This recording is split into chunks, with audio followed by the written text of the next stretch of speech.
Of disease is not health. Here's how we get to health. We need to reverse the formula for happiness and success. In the past 3 years, I've traveled to 45 different countries, working with schools and companies in the midst of an economic downturn. And what I found is that most companies and schools follow a formula for success, which is this: if I work harder, I'll be more successful. And if I'm more successful, then I'll be happier. That undergirds most of our parenting styles, our managing styles, the way that we motivate our behavior. And the problem is, it's scientifically broken and backwards for 2 reasons. First, every time your brain has a success, you just change the goalpost of what success looked like. You got good grades, now you have to get better grades. You got into a good school, now you have to get a better school. You got a good job, now you have to get a better job. You hit your sales target, we're going to change your sales target. And if happiness is on the opposite side of success, your brain never gets there. What we've done is we've pushed happiness over the cognitive horizon as a society. And that's because we think we have to be successful, then we'll be happier.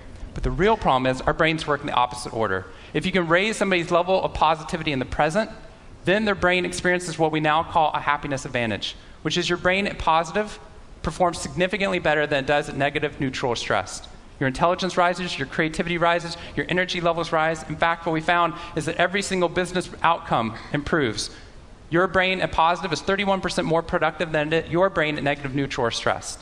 You're 37% better at sales. Doctors are 19% faster, more accurate at coming up with the correct diagnosis when positive instead of negative, neutral, or stressed, which means we can reverse the formula. If we can find a way of becoming positive in the present, then our brains work even more successfully, as we're able to work harder, faster, and more intelligently. What we need to be able to do is to reverse this formula so we can start to see what our brains are actually capable of. Because dopamine, which floods into your system when you're positive, has 2 functions. Not only does it make you happier, it turns on all the learning centers in your brain, allowing you to adapt to the world in a different way.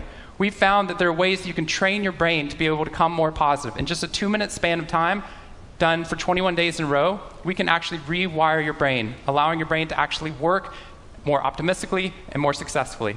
We've done these things in research now in every single company that I've worked with, getting them to write down 3 new things that they're grateful for 21 days in a row, 3 new things each day. And at the end of that, their brain starts to retain a pattern of scanning the world not for the negative, but for the positive first. Journaling about one positive experience you've had over the past 24 hours allows your brain to relive it. Exercise teaches your brain that your behavior matters. We find that meditation allows your brain to get over the cultural ADHD that we've been creating by trying to do multiple tasks at once, and allows our brains to focus on the task at hand. And finally, random acts of kindness or conscious acts of kindness. We get people, when they open up their inbox, to write one positive email praising or thanking somebody in their social support network. And by doing these activities and by training your brain just like we train our bodies, what we found is we can reverse the formula for happiness and success, and in doing so, not only create ripples of positivity, but create a real revolution. Thank you very much.